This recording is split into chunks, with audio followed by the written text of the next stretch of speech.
घरात पोरगी या भाऊन पळून आणल्यावर दोघा भावामध्ये कसे भांडणं लागलेत बघा. अहो आपण पळून जाऊन लग्न तर केलंय, पण तुमच्या घरातले मला काय म्हणणार तर नाहीत ना? तुझ्या पोटातल्या बाळाची शपथ घेऊन सांगतो, तुला काय सुद्धा बोलून देणार नाही, तुझ्या केसाला सुद्धा धक्का लागून देणार नाही मी. चल. ओ भाऊजी, ही कोण आहे? तुम्ही लय म्हणत होता का नाही माझं लग्न होणार नाही, आणल्या बघा कशी गोरी पान बायको करण.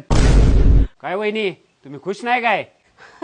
लय खुश आहे मी. बर आणि तुमच्या त्या खडूस नवऱ्याला सांगा लग्न करून घेऊन आलोय म्हणून. आणि हा आल्लं टाकून मस्त पैकी चहा बनवायचा. हा ठीक आहे भाऊजी.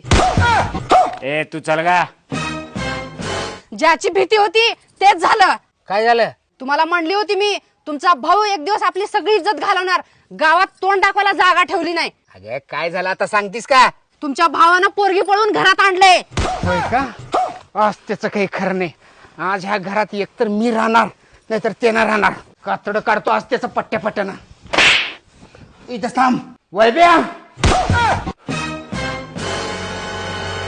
ओ तुम्ही 1 मिनिट बाहेर जा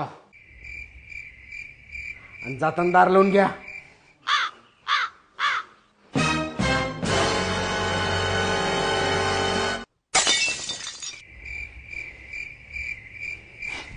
ते सगळं सोड भावा.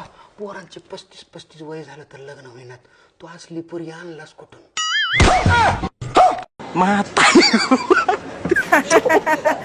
शेवटी दोघा भाऊ एकच निघले की राव, अवघड कंडिशन झाली आता काही खरं नाही.